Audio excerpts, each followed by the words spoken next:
You've seen the Netflix series or not, you'll know these names. The future of the Menendez brothers will be decided as they appear before a parole hearing to fight for their freedom.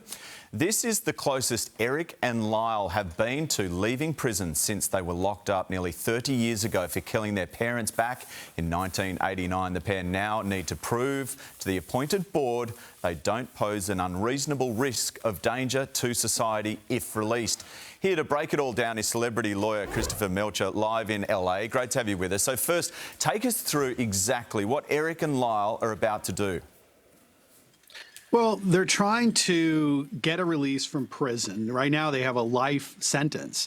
So they've served so many years in prison based on their age and good behavior. They're saying, hey, enough is enough, and they want out. And so they're trying to establish that, like you say, they're not an unreasonable risk to society by being released. The prosecutor is opposing that and saying that they haven't really shown insight and responsibility for murdering their parents, and therefore they're not rehabilitated and still could pose a threat. Yeah, we're not questioning the guilt of whether or not they did murder their parents. What will the board ultimately decide on here?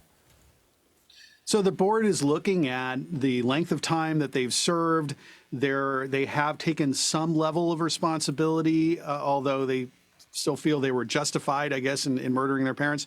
And the fact that they have been so-called model prisoners. They have had no incidents whatsoever while in custody, and they also had no prior history of any criminal offense. So that'll be significant, I believe, to the board, and the board could recommend their release, and it'd be subject, though, to approval or disapproval by the governor of the state of California. So how close are we to seeing the Menendez brothers walking down Rodeo Drive again?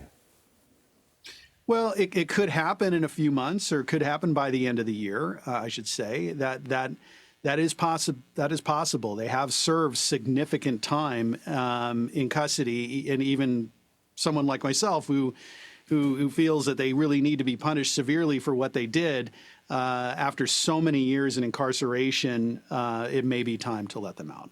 Okay, Christopher, thanks for your time. Appreciate it. Here's Nat.